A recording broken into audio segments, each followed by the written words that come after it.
The rich kid lifted his phone and laughed at the black tomb guard. "Look at him," he said. "This is who they picked to guard America's most sacred tomb." The crowd at Arlington went silent. Sergeant Isaiah Brooks did not move. He did not blink. He kept walking his 21 steps. But when the boy threw a melting chocolate ice cream cup near his polished shoes, then stepped over the sacred rope for a selfie, everyone knew he had gone too far. He had not just disrespected a soldier. He had disrespected the tomb. And he was about to learn that some lines are not protected by rope. They are protected by honor. Part 2, opening CTA. Before we get into this story, tell us where you are watching from in the comments. And if you believe honor still matters, if you believe sacrifice should never be mocked, and if you believe every soldier deserves respect no matter the color of his skin, subscribe to Tomb Guard Honor. Because this is not just a story about a spoiled rich kid who humiliated a black tomb guard. It is a story about sacred ground, silent discipline, public shame, and the moment one arrogant boy learned that respect is not optional. It was Memorial Day at Arlington National Cemetery. The sun burned bright over the endless rows of white headstones, each one standing in perfect silence across the green hills. Small American flags moved gently in the warm wind. Families walked slowly along the paths. Veterans removed their caps and held them against their chests. Children who had been laughing minutes earlier lowered their voices without being told. There are places where people speak loudly because they want to be noticed. Arlington was not one of those places. At Arlington, silence had weight. It carried names. It carried grief. It carried the sound of folded flags being placed into trembling hands. It carried the memories of sons who never came home, fathers who never got to say goodbye, and soldiers whose stories ended before the world could know who they were. At the tomb of the unknown soldier, the silence was even heavier. A crowd had gathered around the sacred area, watching the lone sentinel move with perfect discipline before the white marble tomb. 21 steps. Pause. Turn. 21 seconds. Turn again. Every movement had meaning. Every heel strike against the stone sounded like a promise. Not a performance. Not a show. A promise. That the fallen would not be forgot. That the unknown would still be honored. That this ground would remain sacred, even when careless people failed to understand why. The sentinel on duty that afternoon was Sergeant Isaiah Brooks, 29 years old, United States Army, a black tomb guard who had spent years earning the right to stand before the tomb. His dark blue ceremonial uniform was flawless. His white gloves were spotless. His shoes were polished so perfectly they reflected the pale stone beneath him. His sunglasses hid his eyes from the crowd. His rifle rested against his shoulder with calm precision. To many of the tourists, Isaiah looked almost unreal. Still, silent, untouchable. But Isaiah Brooks was not a statue. He was a man, a son, a brother, a soldier. And every step he took carried a grief no one in that crowd could see. Near the front stood an elderly Vietnam veteran with a faded cap and a cane in his right hand. Beside him, a woman with a Marine Corps pin watched the ceremony with tears in her eyes. A young black boy stood next to his father, staring at Isaiah with wonder, as if he had just discovered that someone who looked like him could stand in one of the most honored places in America. The boy whispered, "Dad, did he have to earn that?" His father squeezed his shoulder. Yes, he said softly. He earned every step. A few feet behind them stood the Whitmore family from Newport Beach, California. Grant Whitmore was 45, a wealthy real estate developer who wore an expensive watch, a fitted polo shirt, and the impatient expression of a man used to getting what he wanted. He kept checking his phone, answering emails as if business deals mattered more than the ground beneath his feet. His wife, Vanessa, stood beside him in designer sunglasses, taking photos of the cemetery from the best angle for social media. And between them stood their son, Chase Whitmore, 14 years old. Blonde hair styled perfectly. Limited edition sneakers. A brand new phone in his hand. And the bored, careless face of a boy who had never heard the word no enough times for it to shape him. Chase did not want to be at Arlington. He wanted to be back at the hotel pool. He wanted cold drinks, Wi-Fi, and attention. Most of all, he wanted something to post. Something funny. Something shocking. Something that would make his friends at school message him and say he was crazy. He looked at the tomb guard walking in silence and rolled his eyes. "This is so boring," Chase muttered. Vanessa leaned down slightly. "Chase, lower your voice. This is an important place." "Important to who?" Chase said. "Dead people." The Vietnam veteran slowly turned his head. Grant noticed the look, but instead of correcting his son, he gave an uncomfortable little laugh. "He's 14, Grant said. Kids say stupid things." The veteran did not laugh. Chase smirked. His father's weak excuse was all the permission he needed. He lifted his phone and zoomed in on Sergeant Isaiah Brooks.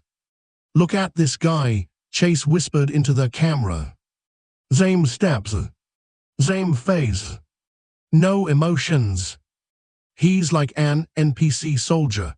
A teenage girl standing nearby frowned. "You shouldn't record him like that." Chase turned his camera toward her. "You shouldn't tell strangers what to do." Her mother quickly pulled her back. Isaiah continued walking. 21 steps. Pause. Turn. He had heard the boy. Of course he had. Tomb guards hear more than people think. They hear whispers. They hear quiet prayers. They hear children asking why everyone is silent. They hear veterans trying not to cry. And sometimes they hear disrespect. Isaiah did not react. He had been trained not to. But more than that, he had been raised not to let another person's ignorance decide who he became. Then Chase looked more closely at Isaiah. At his face. At his skin. At the man inside the uniform. Something changed in the boy's expression. It was not just boredom anymore. It was something smaller. Meaner. Uglier. Chase raised his phone again and spoke just loud enough for nearby people to hear. "Wait," he said. "This is who they picked to guard the tomb." The father of the young black boy looked up sharply. The Marine veteran lowered her camera. Vanessa turned toward her son. "Chase." But Chase kept going. I thought this place was supposed to be about tradition." Their words landed like dirt thrown onto clean stone. A few people in the crowd froze. The young black boy looked confused. He looked from Chase to Isaiah, then up at his father. "Dad," he whispered. "Why did he say it like that?" His father did not answer right away. He only placed a hand on his son's shoulder and stared at Chase with quiet anger. Grant finally looked up from his phone. "What's going on?" Vanessa spoke quickly. Chase stopped talking. Chase laughed. "What?" I'm just asking a question. But everyone nearby knew it was not just a question. It was the kind of question people use when they want to insult someone without admitting what they really mean. Isaiah kept walking. His face did not change. His posture did not bend. But behind his sunglasses, something old and heavy moved inside him. Not anger. Not yet. Memory. Sergeant Isaiah Brooks had learned early that some people saw the color of his skin before they saw anything else. Before they saw the uniform. Before they saw the discipline. Before they saw the years of training. Before they saw the sacrifice. He had seen that look in airports, in restaurants, in military offices, in places where people thanked other soldiers for their service, then looked at him like they needed more proof. Isaiah was born in Savannah, Georgia, in a small house where their American flag was treated with care, not because the country was perfect, but because the people in that house had paid enough for the right to believe in its promise. His mother was a school teacher. His father worked 2 jobs. And his older brother, Caleb Brooks, was the first hero Isaiah ever knew. Caleb was 12 years older than Isaiah. He taught Isaiah how to throw a football, how to tie a tie, how to stand straight when someone tried to make him feel small. When Isaiah was little, Caleb would kneel in front of him, adjust his collar, and say, "Your posture tells people how much space you believe you deserve. Stand like you belong." Isaiah never forgot that. Caleb joined the army when Isaiah was still a boy. To Isaiah, his brother looked larger than life in uniform. Strong, proud, zerd. Then Caleb deployed to Afghanistan. And one rainy afternoon, when Isaiah was 16, 2 officers came to the house. Isaiah remembered their polished black shoes first. He remembered his mother opening the door and gripping the frame before they spoke. He remembered his father standing completely still.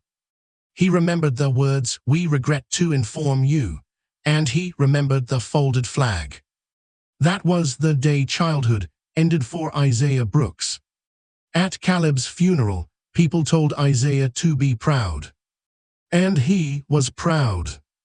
But pride did not fill the empty chair at dinner. Pride did not bring Caleb home. Pride did not stop his mother from crying in the laundry room when she thought no one could hear. After the funeral, Isaiah's grandfather, Henry Brooks, became the voice that kept him steady. Henry was a Vietnam veteran, a black soldier who had fought for a country that had not always fought for him. He had worn the uniform overseas, then come home to people who still looked at him like he had to earn the right to stand on the same sidewalk. But Henry never let bitterness become his master. He taught Isaiah how to shine shoes until they reflected light, how to iron a shirt until every crease was sharp, how to listen before speaking, and how to stand still when small people tried to pull him down to their level. One night after Isaiah had been insulted by a man who said he did not look like military material, Henry sat beside him on the porch and said something Isaiah carried for the rest of his life. "Some people will see your skin before they see your service," Henry said. "Don't beg them to respect you. Live in a way that makes their disrespect look small." Years later, Isaiah joined the army. He trained harder than anyone expected. He stayed later, studied longer, moved cleaner, spoke less, listened more. He became the kind of soldier who did not need to announce his strength. People felt it when he entered a room. When Isaiah applied for tomb guard training, some people warned him how difficult it would be. Their standards were brutal. The history was heavy. The badge was rare. Every movement had to be exact. Every uniform detail had to be perfect. Every fact about Arlington, the tomb, and military tradition had to be learned and respected. Isaiah did not complain. He trained. He studied late into the night. He practiced his steps until his legs ached. He corrected his uniform until there was nothing left to correct. He walked until his feet blistered. Then he healed and walked again. Because for Isaiah, standing at the tomb was not a job. It was not a ceremony. It was not a costume. It was a vow. Every step was for Caleb. Every pause was for the fallen. Every turn was for the unknown soldiers who had given everything and asked for nothing. And because Isaiah was a black tomb guard, his presence meant something else too. It meant that every soldier's sacrifice mattered. It meant that the tomb did not belong to one color, one family, one history, or one kind of American. It belonged to the fallen. All of them. The known.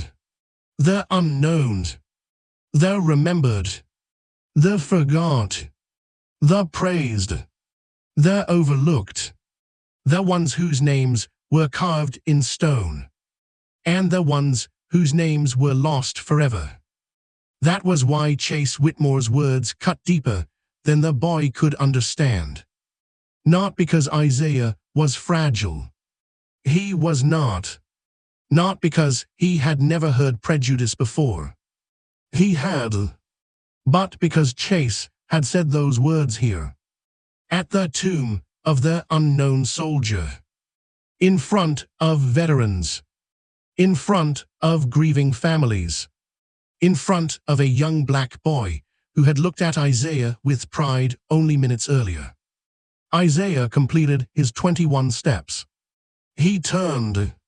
He paused. His face remained calm. His body remained still. But he knew Chase was not finished.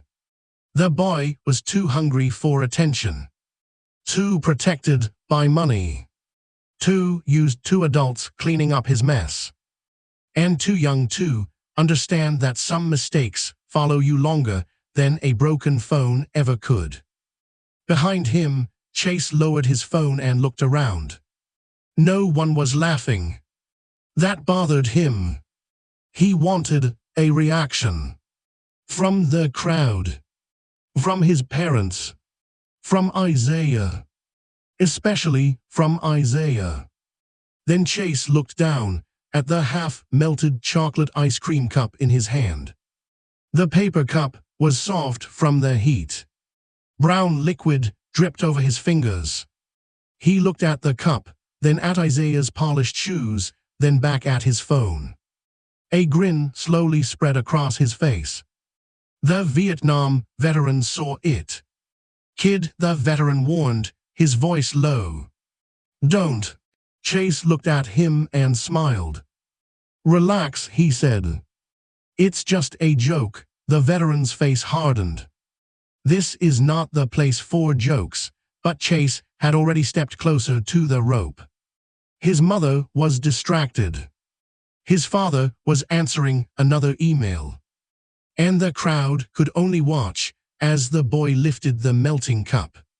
For 1 second, everything seemed to slow down. The wind. The flags. The footsteps. The silence. Then Chase flicked his wrist. The chocolate ice cream cup flew forward and hit the pale stone near Isaiah's path with a wet slap. Brown liquid splashed across the clean ground. A few dark drops landed near the edge of Isaiah's polished shoe. The crowd gasped. A woman covered her mouth. The young black boy stepped closer to his father. The Vietnam veteran whispered, "Dear God." Chase laughed into his phone. "Oh my God," he said. He didn't even move. Look at him. robot soldier, Isaiah kept walking. But behind his sunglasses, his eyes had changed. Not because of the ice cream. Not because of the shoe. Not because of the boy's laughter. But because Chase Whitmore had just treated sacred ground like a playground. And when the boy stepped closer to the rope, still filming, still smiling, still believing money and age could protect him from consequence, Isaiah knew the real test had just begun. For a moment, no one moved.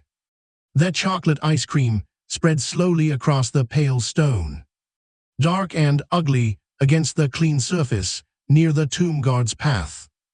A mother pulled her child closer.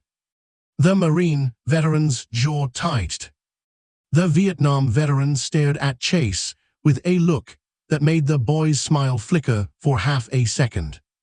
But only half a second. Because Chase Whitmore was not used to shame. He was used to attention.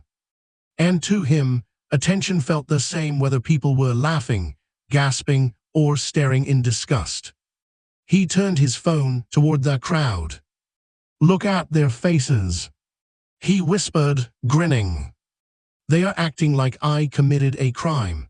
A man near the front said, you disrespected the tomb. Chase rolled his eyes. It's ice cream. It's sacred ground, the man replied. Chase laughed under his breath and turned the camera back toward Sergeant Isaiah Brooks. Isaiah continued his march. 21 steps. Pause. Turn. The crowd watched him with even more respect now. Because everyone had seen what happened. Everyone had seen the insult.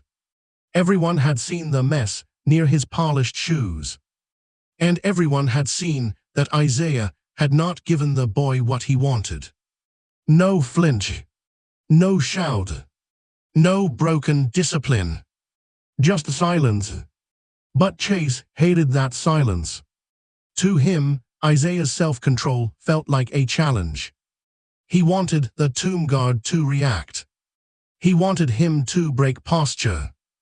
He wanted one angry look, one sharp word, one sudden movement that would make the video more exciting. Chase moved closer to the rope. Hey, he called out. Are you gonna clean that up or just keep walking like nothing happened? Vanessa's face went pale. Chase, she said. Stop, he ignored her. Grant looked up from his phone, annoyed more than alarmed. What did he do now? A woman in the crowd answered before Vanessa could. Your son threw ice cream near the tomb guard. Grant looked at the stone, then at Chase, then at the people watching him. For the first time, he understood that the crowd was not amused. He stepped forward. Chase, come back here. Chase did not move. Dad, relax. It's content, now, Grant said, lowering his voice. But Chase had already crossed a different kind of line inside himself. He had embarrassed the crowd. He had insulted Isaiah. He had made people uncomfortable. And instead of stopping, he wanted to win. He wanted to prove that no one could tell him what to do. He lifted his phone higher. Okay, serious question, Chase said loudly. Is he even allowed to talk? Or do they just pick people who look intimidating and tell them to walk in circles? The young black boy near the front looked down at the ground. His father put a hand on his shoulder. The boy whispered, why does he keep saying stuff like that? His father's face tightened. Because some people don't know how to respect what they don't understand. Chase heard that. He turned toward them. What? He said. I'm not allowed to ask questions now. The father looked at him calmly. You know exactly what kind of question you're asking, Chase smirked. You don't know me, no, the father said. But I know that tone. A quiet murmur moved through the crowd. Chase's cheeks reddened. Not from guilt. From being challenged. He turned back toward Isaiah. Whatever, he said. He's the one standing there acting like a statue. The Vietnam veteran stepped closer to the rope, careful not to cross it. Boy, he said, voice rough with age. That soldier has more discipline in one step than you have in your whole body. Chase looked him up and down. You always talk to kids like that. I talk to disrespect like that, the veteran said. A few people nodded. Chase's smile began to harden. The video was no longer going the way he wanted. He had expected people to laugh. Instead, they were turning against him. And that made him reckless. He pointed the phone toward Isaiah again. Let's see how serious this really is. Vanessa grabbed his arm. Chase, enough, he yanked away. Get off me. That one movement silenced his parents. For a second, even Grant looked shocked. But Chase did not notice. He was staring at the rope. The low, sacred barrier that separated the visitors from the space before the tomb. It was not tall. It was not threatening. It was just a simple line. But everyone around him understood what it meant. Everyone except Chase. Or maybe he understood and simply did not care. The Vietnam veteran saw the boy's eyes drop to the rope. Don't, he warned.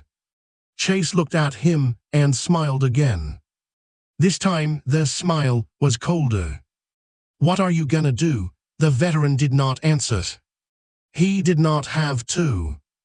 Because in that moment, the air around the tomb changed. The crowd felt it. Vanessa felt it. Grant felt it. Even Chase felt it, though he tried to pretend he did not. Sergeant Isaiah Brooks reached the end of his path. He turned. He paused. And the sound of his heel against the stone seemed louder than before. The rope in front of Chase was low enough for a child to step over. But it carried the weight of 1,000 warnings. Do not cross. Do not disrespect. Do not turn this place into your stage.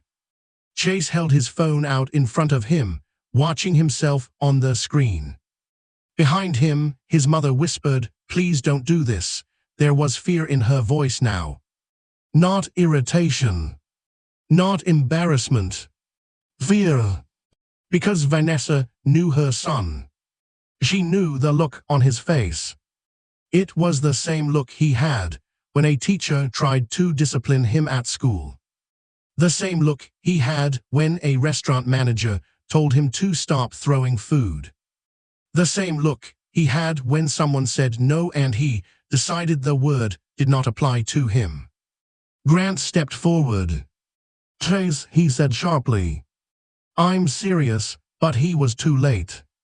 Chase lifted one foot. The crowd reacted before the foot even landed. "No, stop, get back." The young black boy covered his mouth. His father pulled him behind one arm. The Marine veteran took a step forward, then stopped herself at the rope. The Vietnam veteran's cane tapped the stone once, hard.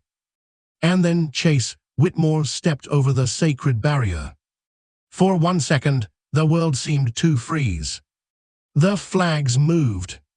The sun burned. The tomb stood silent.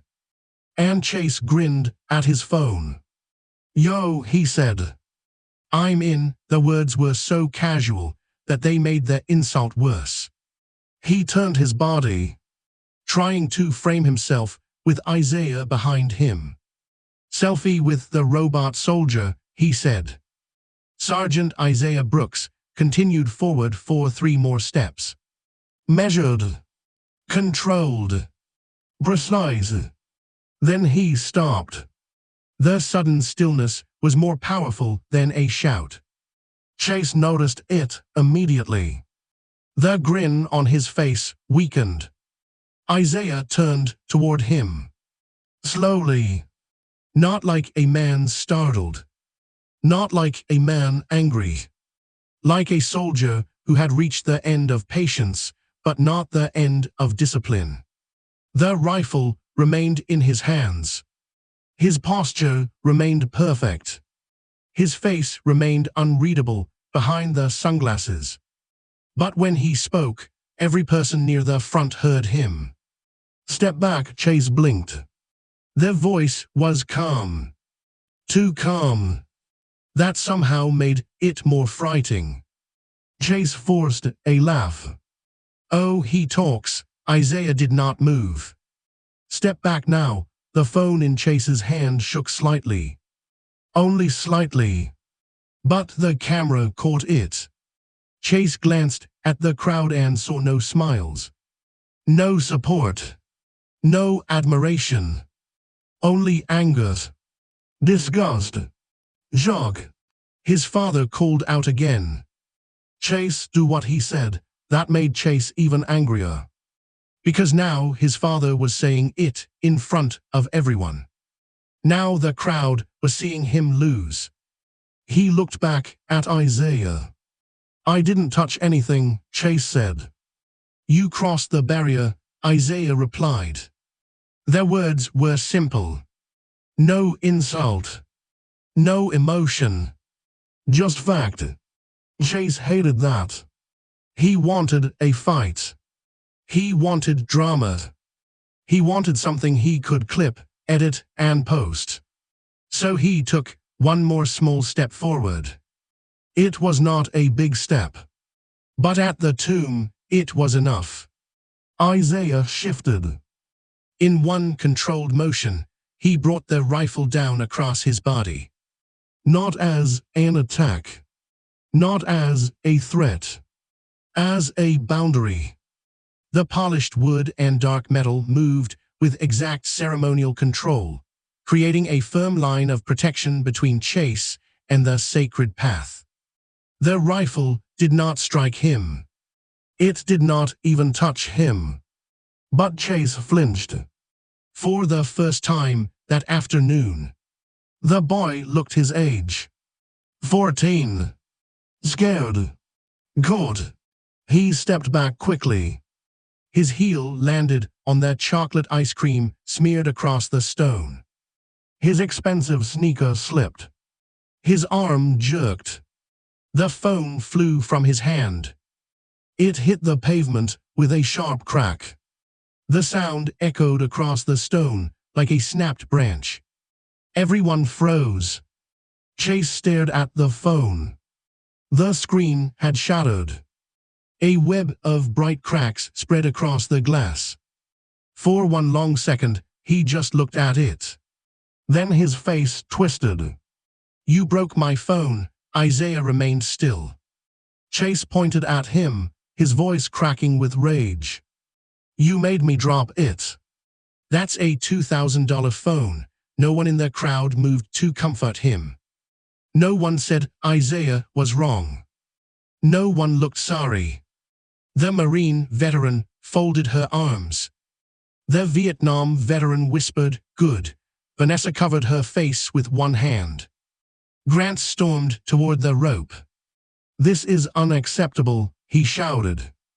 "That soldier threatened my son with a weapon." Isaiah did not respond to Grant. He looked only at Chase. Step behind the rope. Chase's chest rose and fell quickly. His face was red now. His eyes wet, though whether from fear, anger, or humiliation, no one could tell. He looked down at his broken phone. Then at the crowd. Then at Isaiah. And for the first time all day, Chase realized something terrible. The video was still recording. From the ground. The cracked screen faced upward, catching his voice, his panic, his accusation. And the silent tomb guard standing above him like judgment. The radio call came seconds later. "Security to the tomb. Barrier breach. Visitor inside restricted area."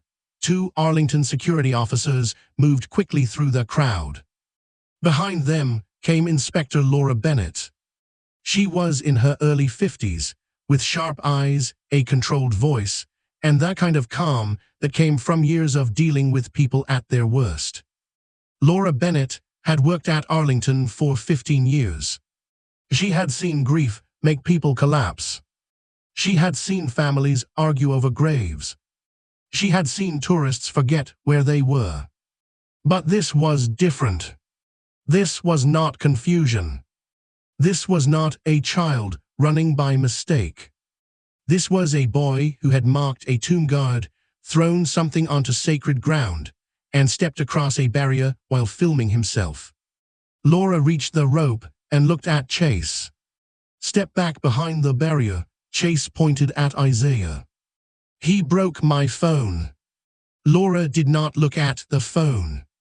"Step back behind the barrier," she repeated. Chase hesitated.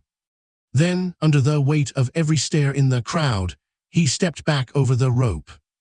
The moment both of his feet returned to the visitor side, people seemed to breathe again. Laura turned to one of their officers. "Secure the device." The officer picked up Chase's broken phone carefully. Chase lunged toward it. "Hey, that's mine." The officer held it away. "It is evidence now." "Evidence," Chase shouted. "I didn't do anything." A wave of angry murmurs moved through the crowd. The Marine veteran spoke loudly. "You disrespected a soldier and the tomb." Chase turned on her. "I was talking to you." Her face hardened. "No," she said.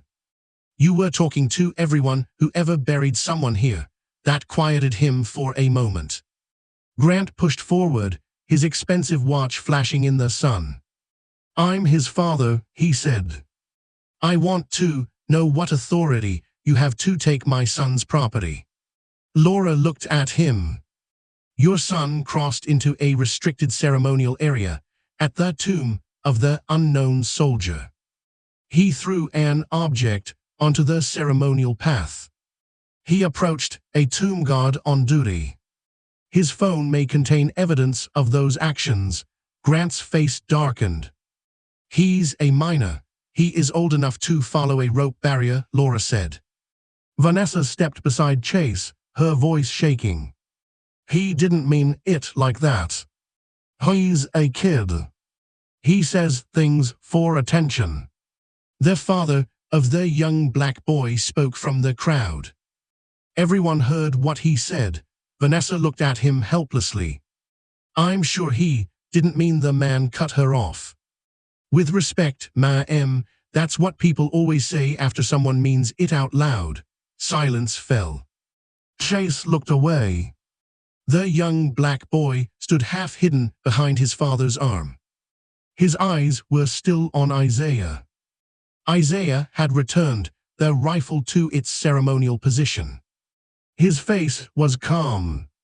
But he had seen the boy. He had seen the confusion, the hurt, the question forming in a child too young to understand why someone would look at a black soldier and decide he did not belong. That hurt Isaiah more than the ice cream, more than the broken phone, more than Chase's words. Laura signaled to her team. "Mr. and Mrs. Whitmore, you and your son will come with us to the security office." Grant laughed once, sharp and disbelieving. "No, we're not doing that." Laura's expression did not change. "Yes, sir. You are." Grant lowered his voice. "You don't know who I am." Laura looked him dead in the eye. "At the tomb, sir, that is the least important thing about you." A few people in the crowd reacted quietly. Not cheers. Not applause.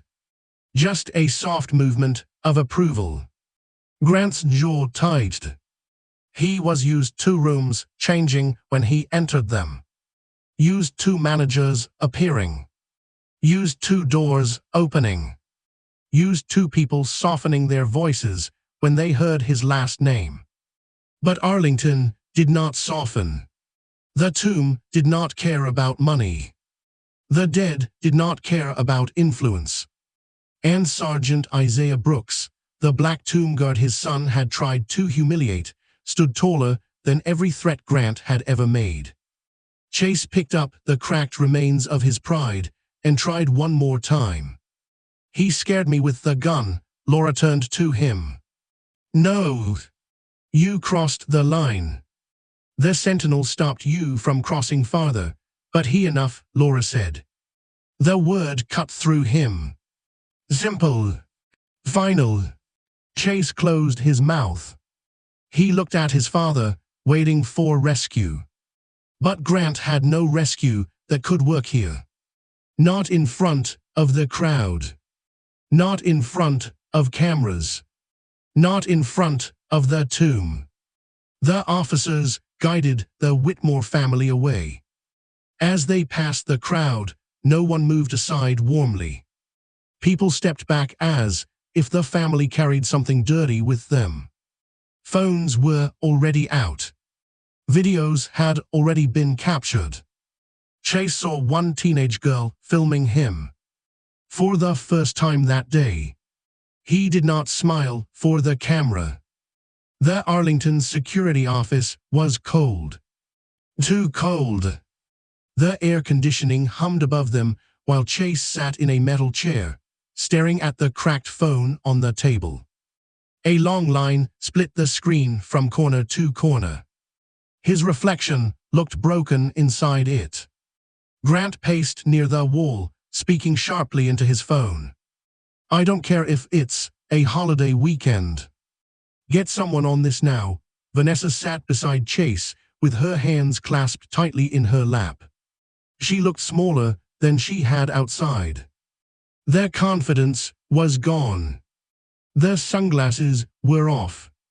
Her eyes were red. Across from them sat Inspector Laura Bennett and Colonel Margaret Hayes. Colonel Hayes was a commanding officer with silver hair, a steady gaze, and a voice that did not waste words. She placed a folder on the table. "Chase Whitmore," she said, "you threw an object onto the ceremonial path near the tomb guard. You made comments directed at Sergeant Brooks that referenced his race and questioned whether he belonged in his position. You crossed a restricted barrier at the tomb of the unknown soldier while recording yourself." Vanessa immediately leaned forward. "He is not racist." Colonel Hayes looked at her. "I did not ask what you believe your son is. I described what he did." Vanessa froze. Grant ended his call and turned around. "Colonel, with all due respect, this is being blown out of proportion. My son made a poor joke. The soldier overreacted and caused property damage." Laura opened a tablet and tapped the screen. The video began playing. It was not from Chase's phone. It was from a visitor standing near the front. Chase's voice filled the room. "This is who they picked to guard the tomb." Then another line. "I thought this place was supposed to be about tradition." Then the crowd's reaction. Then the ice cream cup flying. Then Chase stepping over the rope. Then Isaiah saying, "Step back." Then Chase taking another step.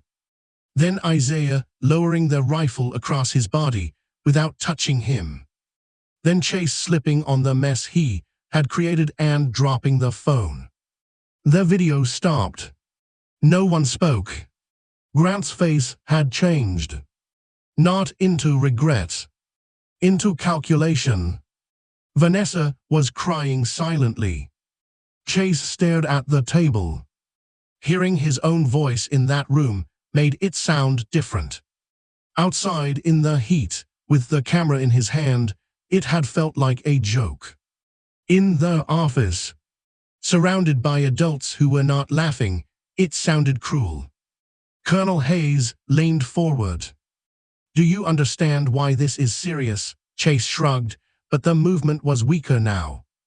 "I didn't mean for it to be a big deal," Laura said. "That is not an answer." Chase swallowed. I just wanted views. Colonel Hayes did not blink. You wanted attention. You got it. Grant stepped in. Look, he'll apologize. We can pay for any cleanup, any inconvenience. I'm willing to make a donation to Arlington. A generous one. The room went colder. Laura looked at him slowly. Mr. Whitmore, this is not a restaurant where your son spilled something on the floor. Grant's mouth tightened. I didn't say it was. No, Colonel Hayes said. But you acted like it was. Grant looked offended. Vanessa whispered, Grant, stop, but he did not. My son is 14, he said. Are we really going to ruin his life over one mistake? Colonel Hayes replied, no one in this room is trying to ruin his life. But someone should have taught him before today that money cannot erase disrespect. Chase's eyes flicked toward his father. For the first time, he seemed to see Grant not as protection, but as part of the problem. Laura turned the tablet toward Chase again, freezing the video on the moment his foot crossed the rope. Do you know what that rope means? Chase said nothing. It means stop, Laura said. It means this is not about you. It means there are places where your need for attention must end. Colonel Hayes continued. The tomb of the unknown soldier represents service members whose names, faces, families, and histories we may never know. We do not know the color of every soldier buried in memory there. We do not know whether they were rich or poor. We do not know whether they were praised in life or overlooked. We only know they gave everything. Chase looked down. And Sergeant Brooks, she said, earned the right to guard that tomb. The word earned landed hard. Because Chase had not earned much in his life. He had been given. Given shoes. Given phones. Given excuses. Given second chances before he understood the first ones. Colonel Hayes folded her hands. Your actions today will have consequences. But the purpose is not only punishment. It is education. Grant narrowed his eyes. What does that mean? It means 4 weeks of supervised community service connected to Arlington and a veterans cemetery program, Colonel Hayes said. Grounds work. Cleaning memorial paths. Assisting with visitor preparation. Listening sessions with veterans. And a rich reflection on the history of Black service members in the United States military. Vanessa covered her mouth. Grant shook his head. No, absolutely not. We have travel plans. Laura looked at him. Those plans have changed. Chase finally looked up. 4 weeks, Colonel Hayes nodded. 4 weeks, I can't even have my phone. Laura glanced at the broken device. That phone is evidence for now. And even when it is returned, I would suggest you spend less time looking through a screen and more time looking at what is in front of you. Chase's face burned. He wanted to argue. He wanted to say it was unfair. He wanted to say everyone was overreacting. But the video was still in his head. His own voice. His own smirk. His own foot crossing the rope. And behind it all, Sergeant Isaiah Brooks, standing calm and steady, refusing to become the angry image Chase had tried to create. Chase Whitmore's summer changed before he could understand how fast it had happened. The hotel pool disappeared. The European trip disappeared. The new replacement phone disappeared. The lazy mornings disappeared. In their place came early alarms, plain work clothes, and quiet drives to cemetery grounds where no one cared what sneakers he owned. The first morning, Chase arrived wearing a bitter expression and a pair of gloves he had already complained about twice. A grounds supervisor named Mr. Thomas Bell met him near a row of headstones. Thomas Bell was 72, a black Vietnam veteran, tall, lean, with weathered hands and eyes that seemed to notice every lazy movement before it happened.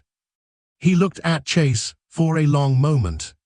"So you're the boy from the video?" Chase looked away. "I guess," Thomas nodded. "That answer won't help you here," Chase frowned. "What do you want me to say?" "The truth is a good place to start." Chase said nothing. Thomas handed him a small brush and a bucket. "Today, you clean the edges around the markers. Slowly. Carefully. If you rush, you do it again." Chase looked at the long row of stones. "All of these?" Thomas looked at him. "You got somewhere better to be." Chase did not answer. For the first hour, he worked badly. Too fast. Too careless. He scraped dirt without looking at the names. He sighed loudly. He wiped sweat from his forehead like he was being tortured. Thomas watched without reacting. Finally, Chase muttered, "I don't get why I have to do this."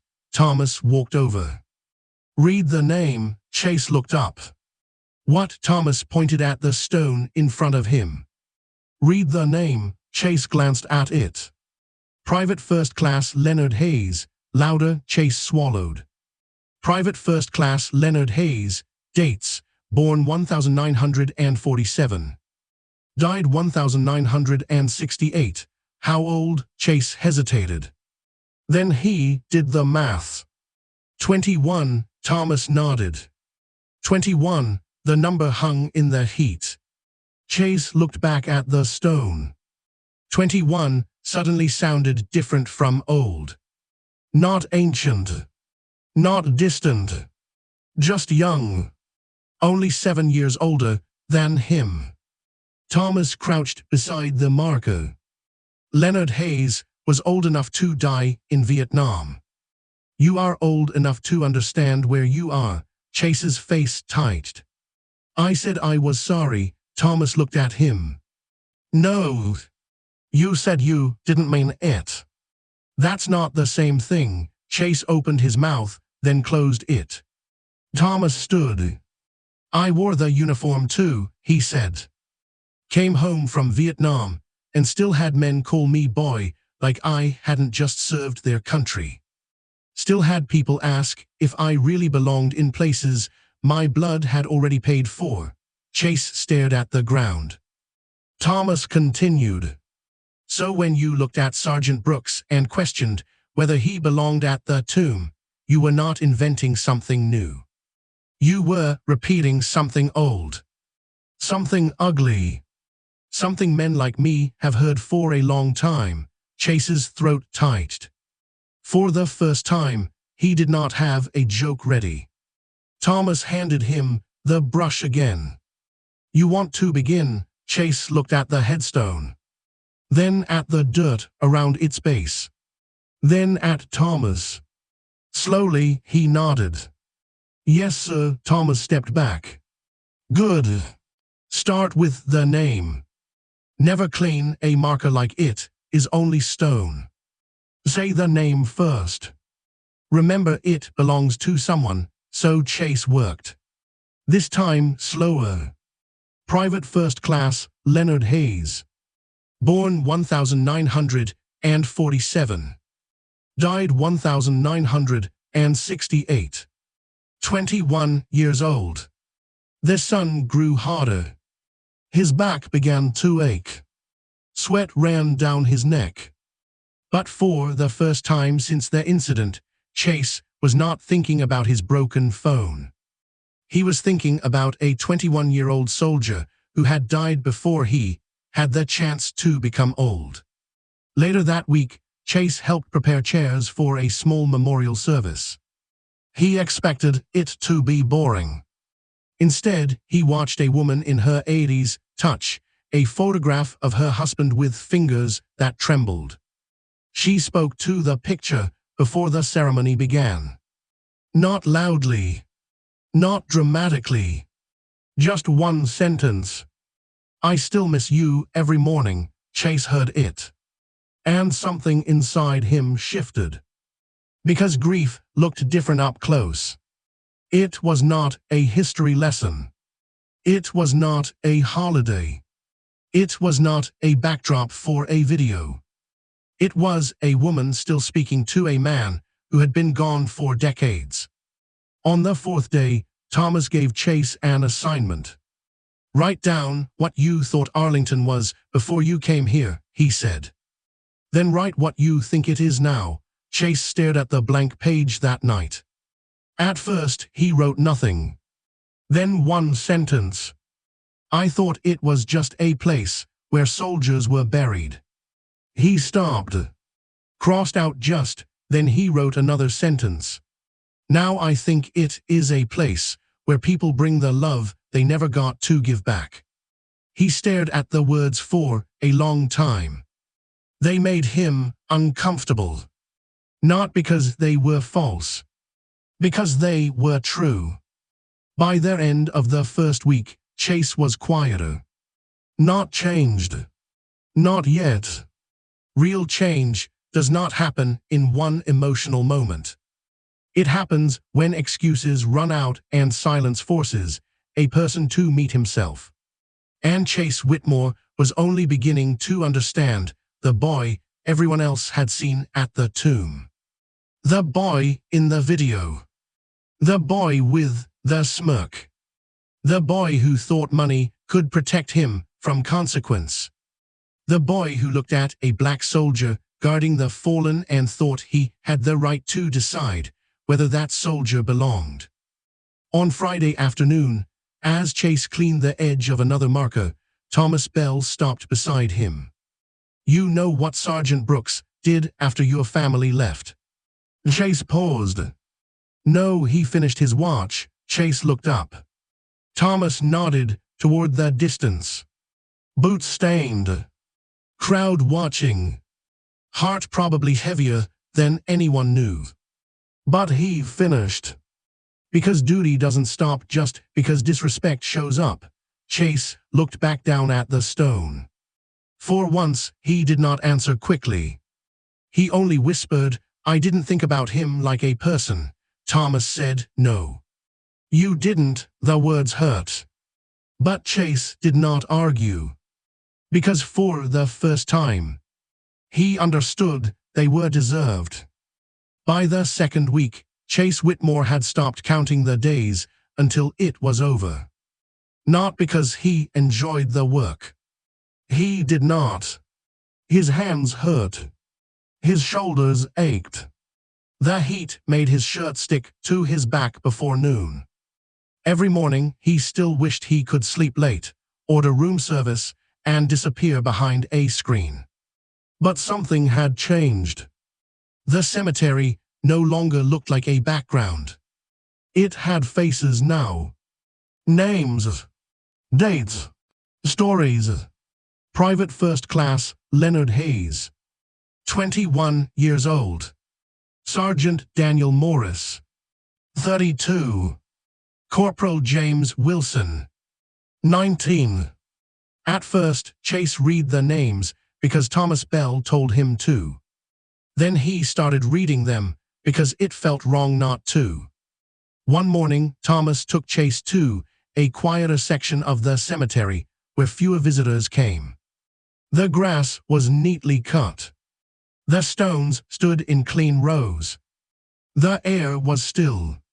Chase carried a bucket in one hand and a brush in the other. Thomas stopped in front of a marker and pointed. "Read it." Chase looked down. "Staff Sergeant Marcus Ellison," he said. "United States Army. Born 1979.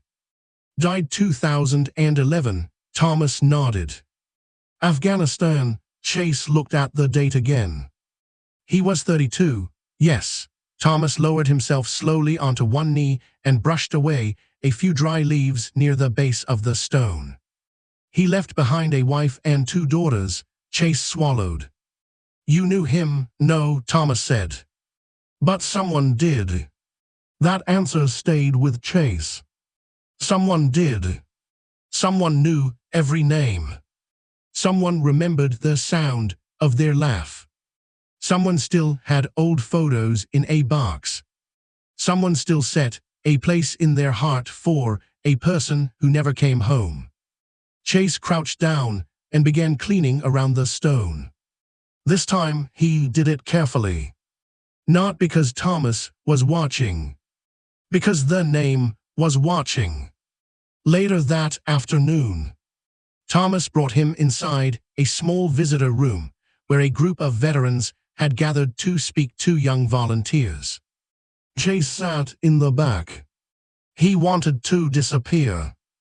But Thomas placed a hand on his shoulder and guided him to the front row. "You don't learn from the back of the room," Thomas said. The first speaker was a woman named Clara Bennett.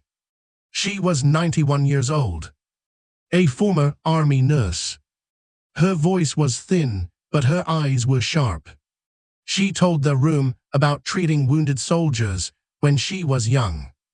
She spoke about boys who cried for their mothers, men who asked if their buddies had survived, and soldiers who were too injured to speak but still tried to smile when someone held their hand. Chase listened with his head down. Then Clara said something that made him look up.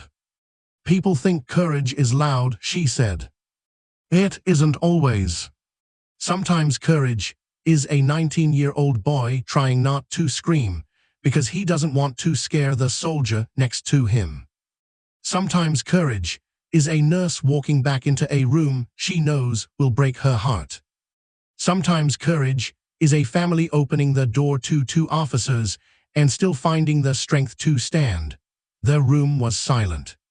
Chase thought about Sergeant Isaiah Brooks, standing still, walking his steps, not reacting, not because he felt nothing, but because he had the strength to carry it without spilling it onto everyone else. After the session, Clara noticed Chase lingering near the chairs. "You're the boy from the video," she said. Chase's stomach dropped. "Yes, ma'am." Clara studied him. "Do you understand yet?" He did not pretend. "Not all of it," she nodded. "That is the first honest answer I've heard from you." Chase looked ashamed. "I said things I shouldn't have said." "Yes," Clara said. "I threw something near the tomb guard." "Yes, I crossed the rope." "Yes." He looked at her. "I thought it was just a video." Clara's face softened, but only slightly. "You turned a sacred place into a mirror. All you wanted to see was yourself." Chase had no answer. Clara touched the back of a chair. "You are young. That is not an excuse. It is an opportunity. Decide what kind of man gets older from here." That night, Chase sat at the desk in the small apartment his family had rented for the month. His father was on a call in the next room, angry about business fallout and online comments. His mother sat quietly at the kitchen table, staring at nothing. Chase opened the notebook Thomas had given him. He wrote one sentence. "I wanted everyone to look at me." Then he paused. Below it, he wrote, "I did not think about who I was standing in front of. Then I did not think about who was watching." He remembered the young black boy in the crowd. The boy's confused face. The way he had looked at Isaiah with pride before Chase spoke. Then the way that pride had turned into hurt. Chase put the pen down. For the first time, shame did not feel like being caught. It felt like understanding. While Chase worked through his 4 weeks of service, Sergeant Isaiah Brooks continued his duty. He did not give interviews. He did not post a statement. He did not defend himself online. The video spread without him. Clips appeared everywhere. Chase laughing into his phone. Chase questioning whether Isaiah belonged at the tomb. The ice cream cup hitting the stone. The sacred rope being crossed. Isaiah lowering the rifle with perfect control. The phone falling. Chase screaming about the broken screen. The caption changed depending on who posted it. Spoiled rich kid marks black tomb guard. Teen crosses sacred line at Arlington. Black sentinel stops disrespect without throwing a punch. The country argued 4 days. Some people defended Chase, saying he was only a child. Others said he was old enough to know exactly what he was doing. Veterans were not divided. To them, the issue was simple. The tomb was sacred. The sentinel had shown restraint. The boy had needed consequences. But Isaiah did not follow the comments. He had learned long ago that strangers could turn a man into a symbol without asking whether he was tired. Inside the barracks, his friend Sergeant Daniel Price sat beside him one evening after duty. Daniel was a white soldier from Ohio, broad-shouldered, quiet, and one of the few people who knew when Isaiah needed silence and when he needed someone to break it. "You doing all right?" Daniel asked. Isaiah was polishing his shoes. The same shoes that had been stained near the tomb. "They cleaned up fine," Isaiah said. Daniel looked at him.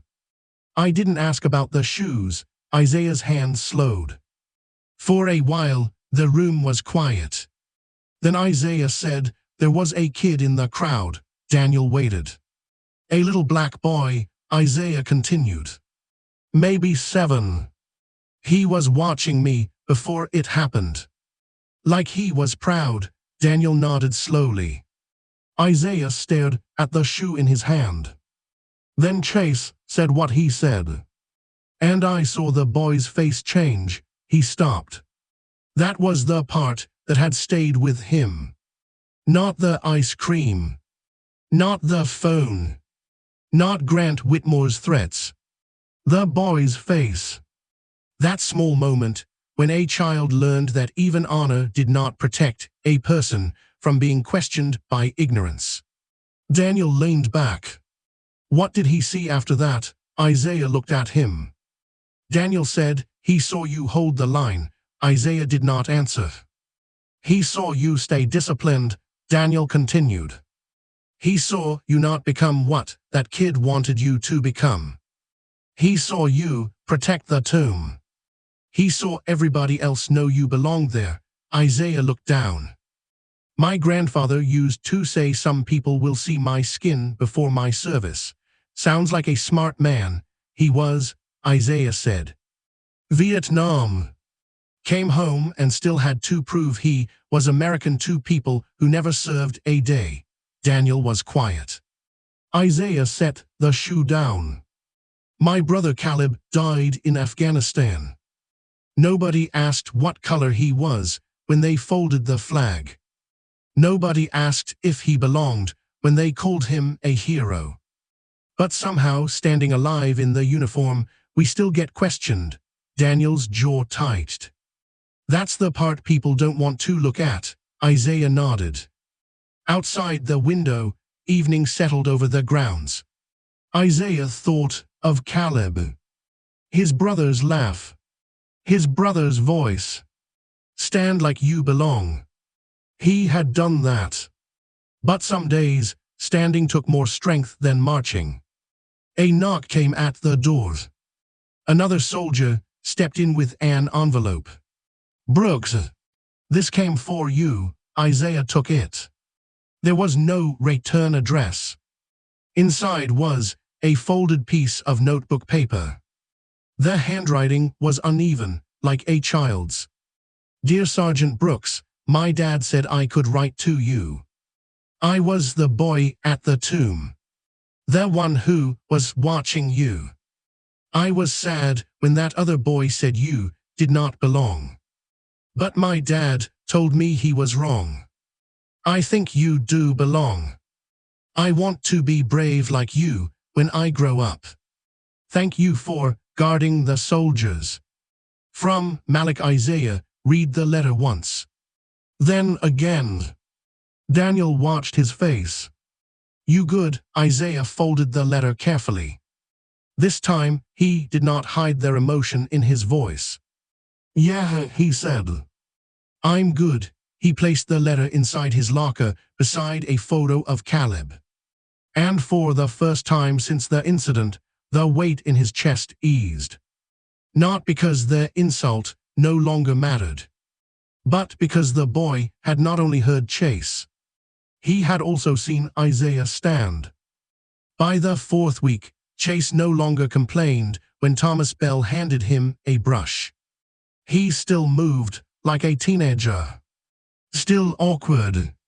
Still impatient sometimes. Still capable of saying the wrong thing.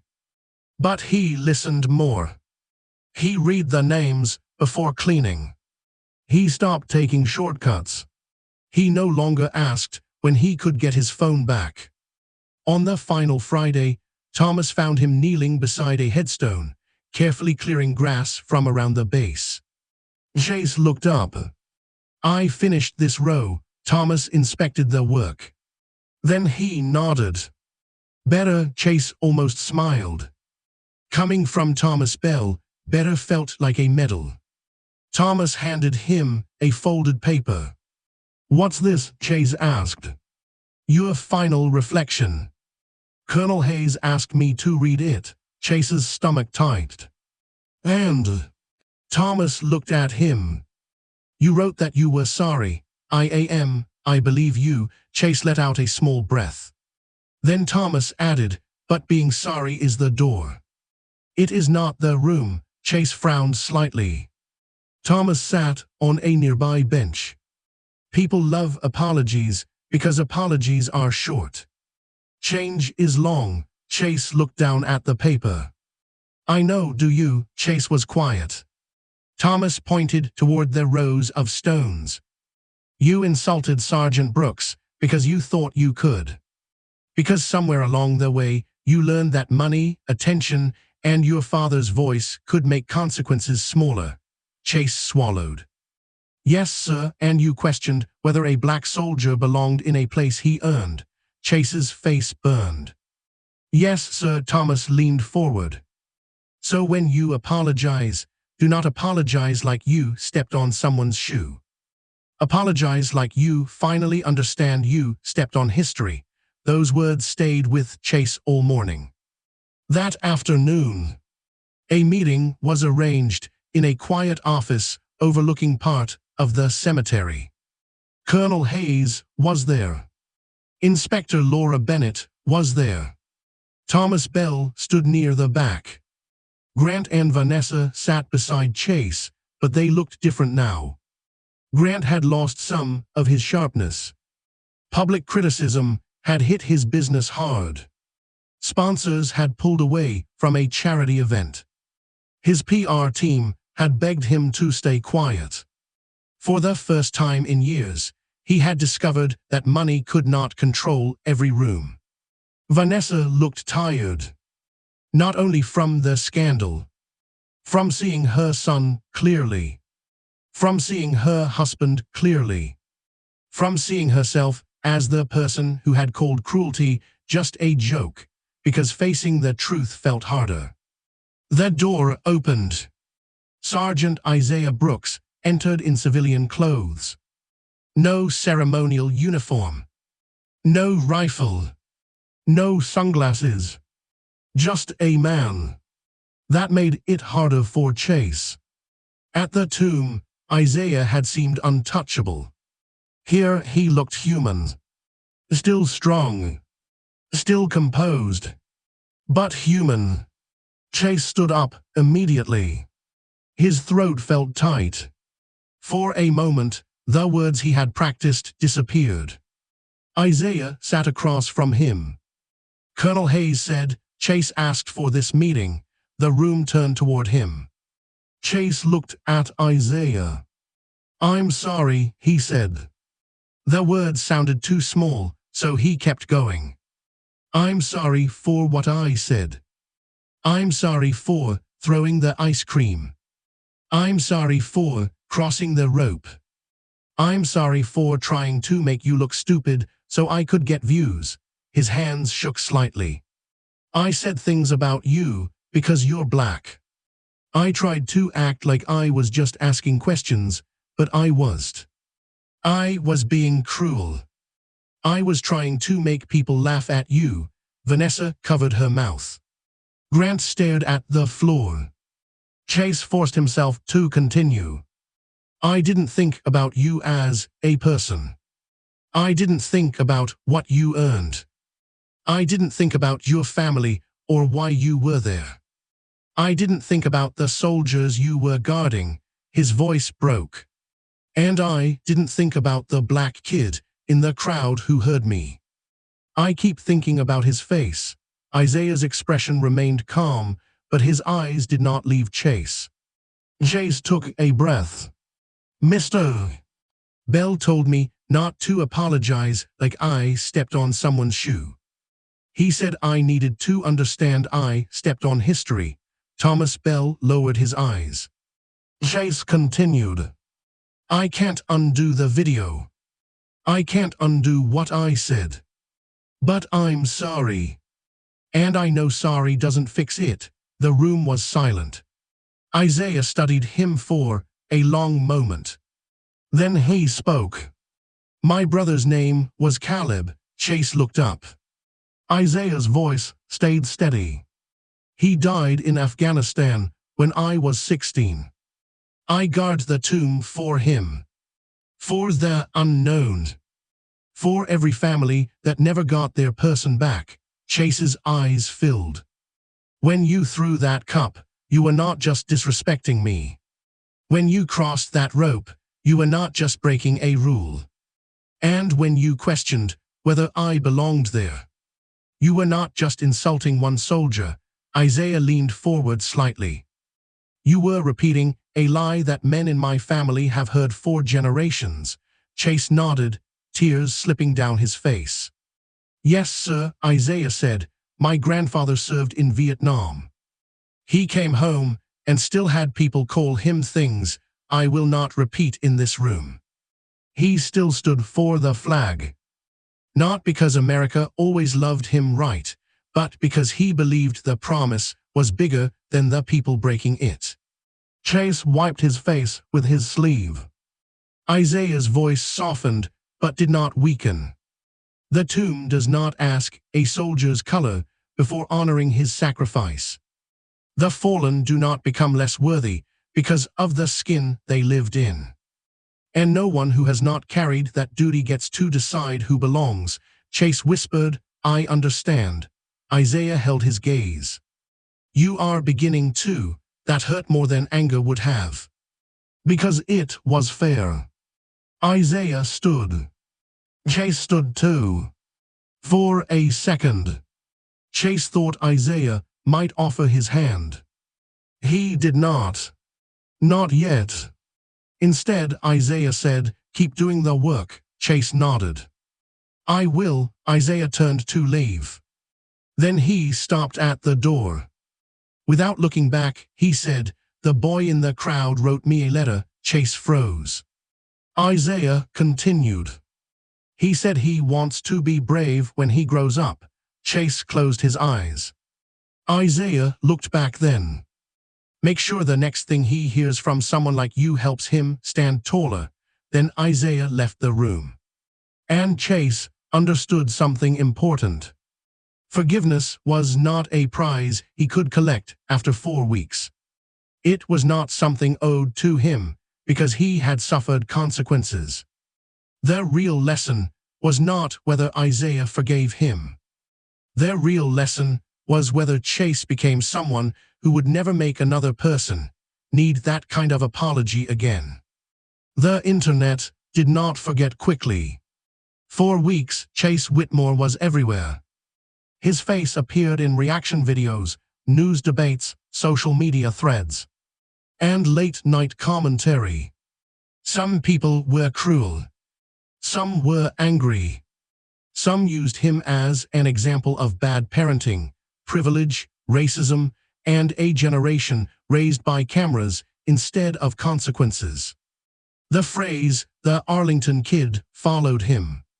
At first, Chase hated it. He hated that strangers knew his face. He hated that his school group chats had exploded. He hated that old friends sent screenshots and then stopped answering. He hated that people who had once laughed at his jokes now acted like they never liked him. But slowly, he realized something. He hated being exposed more than he had hated what he did. And that was another ugly truth he had to face. Grant tried to manage the scandal.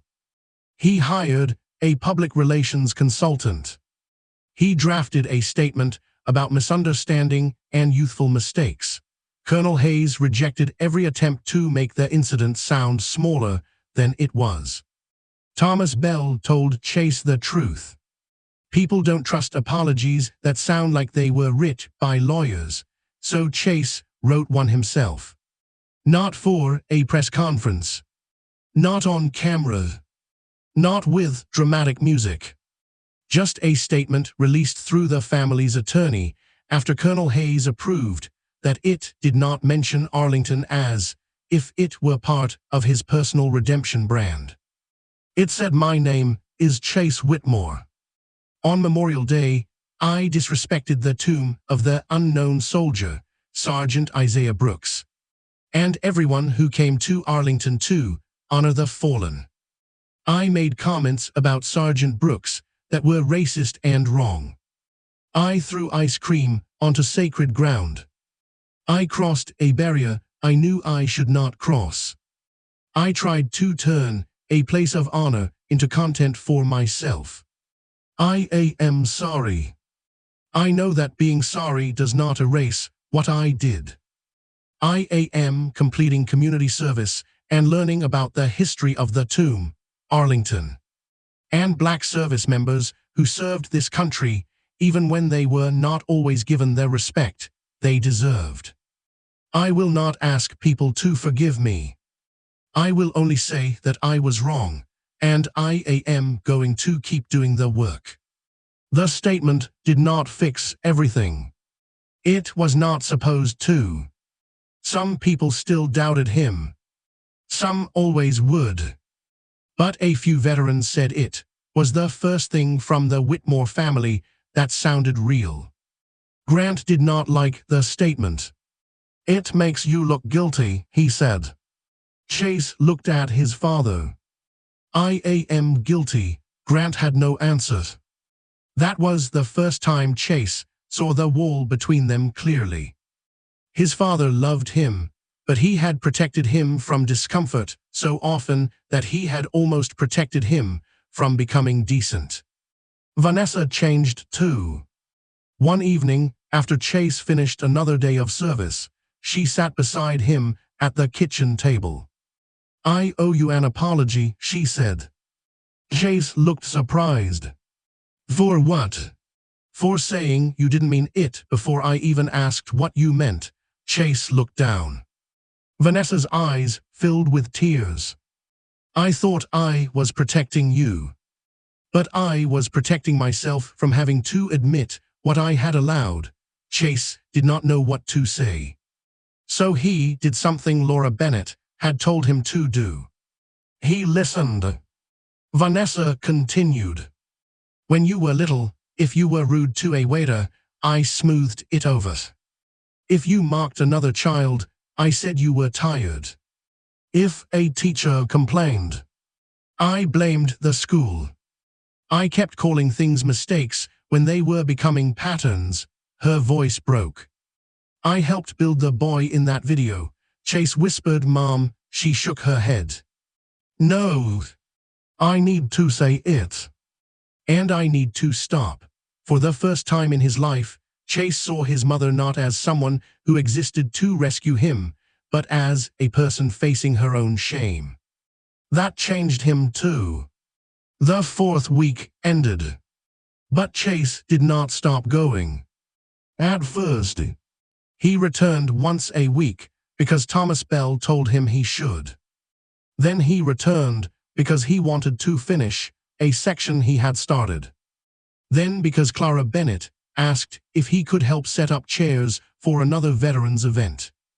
Then because a younger volunteer asked him how to clean a marker correctly, and Chase heard himself say, "Read the name first." Thomas Bell heard him. He said nothing, but Chase saw the smallest smile cross the old man's face. 3 months after the incident, Chase returned to Arlington with his parents. This time, there was no camera in his hand. No designer sunglasses pushed into his hair. No jokes. No smirk. Just plain clothes, quiet steps, and a folded letter in his pocket. Grant walked beside him, less certain than before. Vanessa stayed close, but she did not touch Chase's shoulder as if guiding him away from consequence. She let him walk on his own. The air was cooler now. The summer heat had begun to loosen its grip on Virginia. The flags moved gently. The white stones stretched across the hills the same way they always had.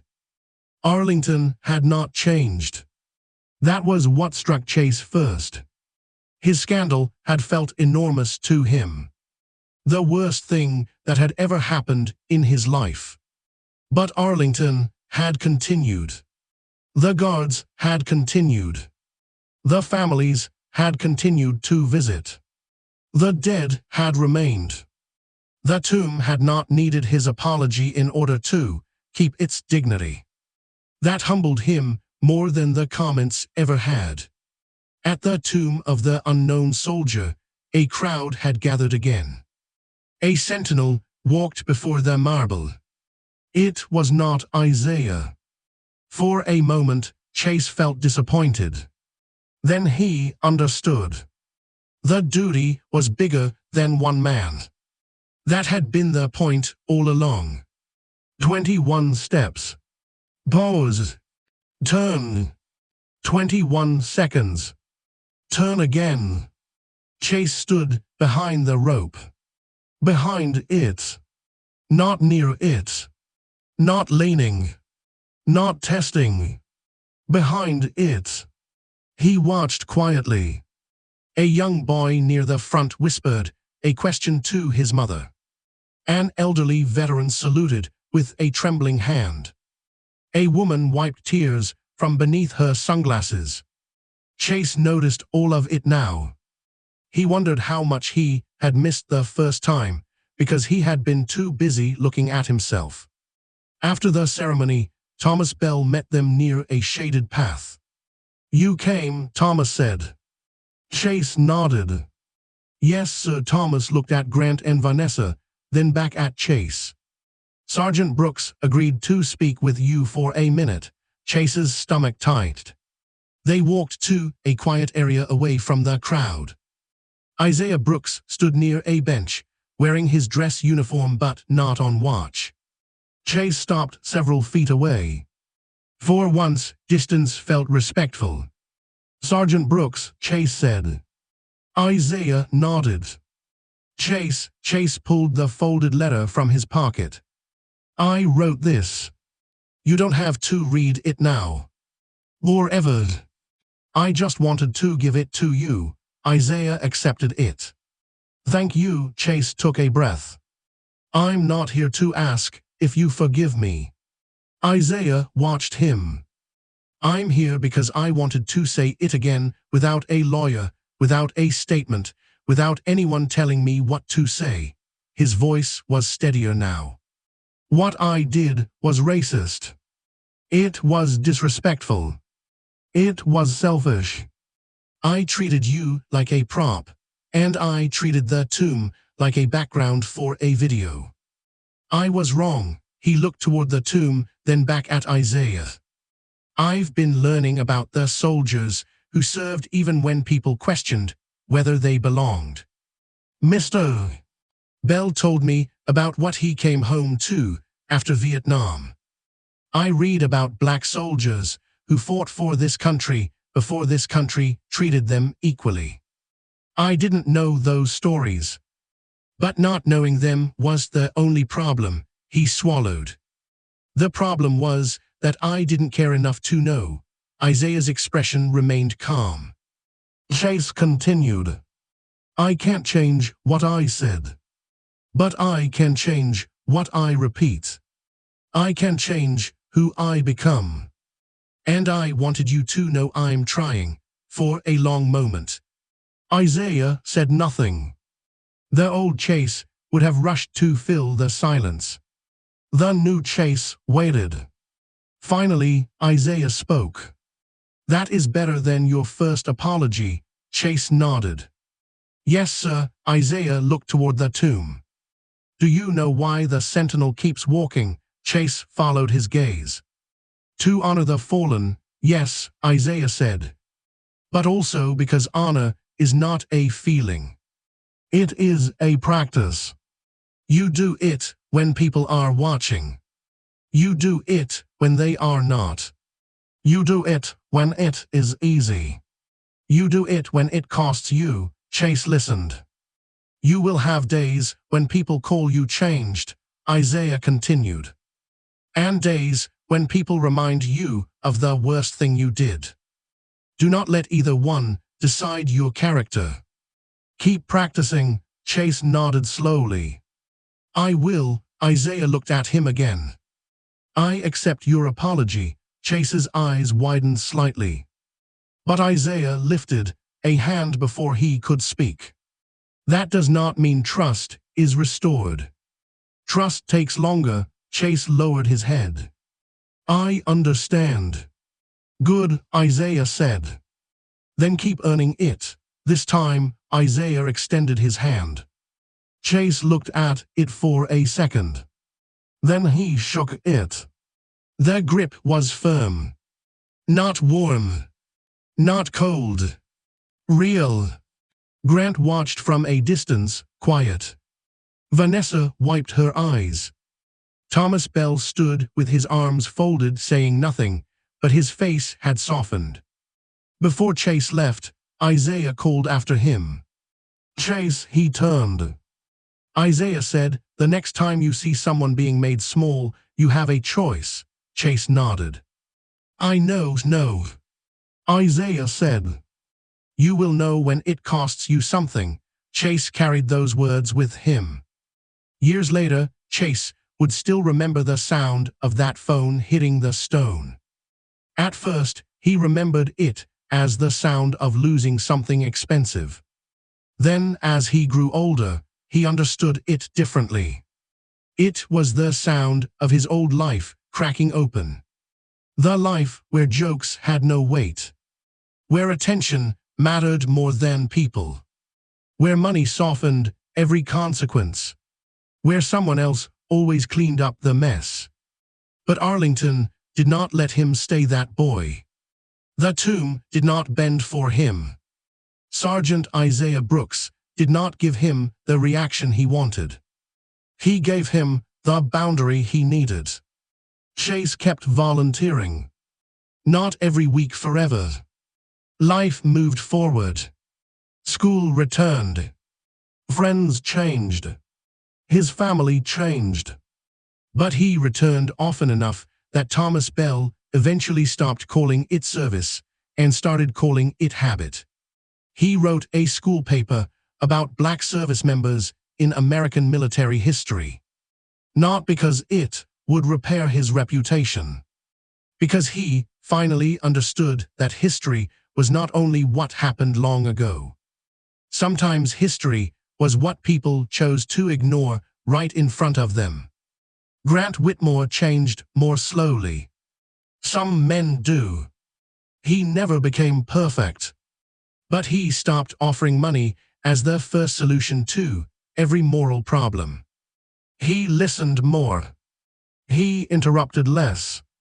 And one afternoon, when a client made a careless joke about diversity hires, Grant did something Chase had never seen him do before. He ended the meeting. That night, he told Chase about it. Chase asked, was it hard? Grant said yes, then he paused. and overdue, Vanessa stopped excusing cruelty as immaturity. She began calling things by their right names, even when it made rooms uncomfortable. Especially then. And Isaiah Brooks continued his duty. His steps remained precise. His uniform remained flawless. His silence remained strong. He still carried Caleb with him. He still carried his grandfather's words. He still carried the letter from Malik, the young boy in the crowd, folded carefully beside his brother's photo. Some days, visitors watched him with reverence. Some days, they did not understand.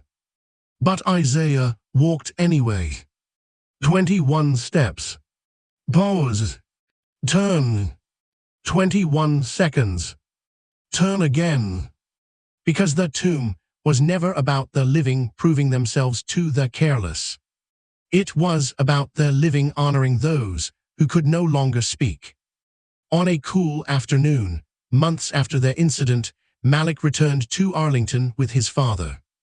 He spotted Isaiah from a distance. This time, he did not look confused. He looked proud. His father leaned down and whispered, "Remember what I told you?" Malik nodded. He earned every step. Isaiah could not smile while on duty. He could not wave. He could not break posture. But as he turned at the end of his path, he saw the boy standing there. And that was enough. The crowd was quiet. The flags moved gently. The tomb stood bright beneath the sky. And the sacred rope remained where it had always been. Simple. Low. Easy to cross. But now Chase Whitmore knew what it meant. A line is not powerful because it is impossible to cross. A line is powerful because decent people choose not to. And at Arlington, some lines are protected not by height, not by force, and not by fear. They are protected by memory, by sacrifice, by honor. If this story moved you, subscribe to Tomb Guard Honor for more powerful stories about respect, sacrifice, justice, and the silent guardians who protect the memory of the fallen. And remember, honor has no colors, sacrifice has no race, and respect is never optional.